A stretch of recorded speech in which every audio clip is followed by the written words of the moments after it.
person, every woman in his life. You either have your mother, and some of you have sisters, or kids, or anything. So you have to understand that we, as a man, really have to make sure that there will be no violence against women. We have to protect them.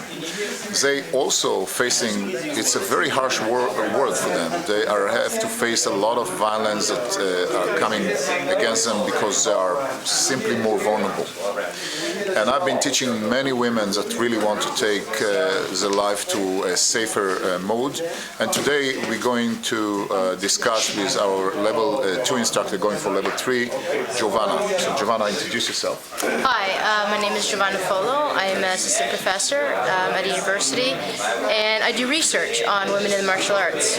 And one of my aspects of teaching and researching is women's empowerment through learning self-defense.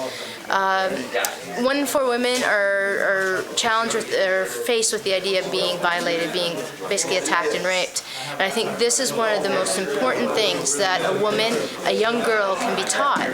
Because what happens is that when she learns how to use her body to protect herself, she forgets this whole idea that society has taught her in terms of being a victim, and now she becomes her own protector. She becomes confident, she has self-esteem, she becomes the person that can walk down the street at 11 o'clock at night and not feel and not portray herself as the victim. So this is probably one of the most important things that women need to do and young girls need to do, is learn some type of self-defense. And the reality-based self-defense is most important, because we're not only talking about the technique, but we're talking about the mental ability to do this technique. You can teach a technique, but if you're not ready to give it, then there's no point in teaching it. So you really have to work both the physical and the mental aspect of it. And I believe that you came from a traditional martial art first. You did a lot of traditional martial arts, so you can see the difference between traditional martial art and reality-based system. What is your view about reality-based system and CKM in specific? Why are you drawn to it?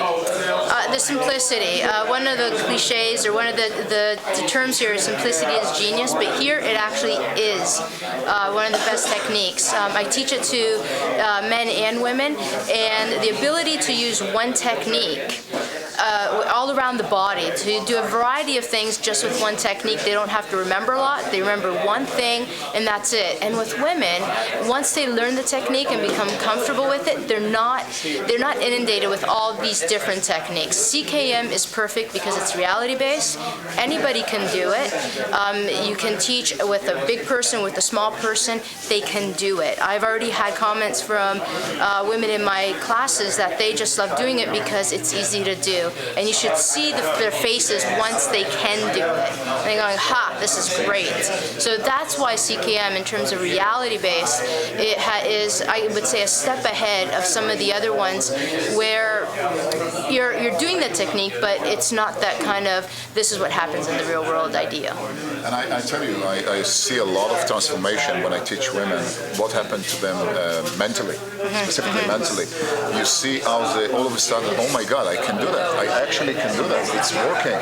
Even today, when I was showing you the move of taking the knife, and you are unable to take the knife, and just tell you, turn your head, and all of a sudden the guy was flying down, you were kind of overwhelmed, isn't it? Like, it never gets old. Yes. It never really gets old. No matter how much you learn, you can always learn more. And as an instructor, especially a female instructor, I can really play this to other women and say, listen, it doesn't matter how much I know, I'm always learning. And once you learn this, it gives you just the self-confidence to basically walk on that street and have that mentality that, yes, I can take care of myself. And that really is half the battle of not getting attacked or assaulted or anything like that. Nobody wants to waste that much time with somebody.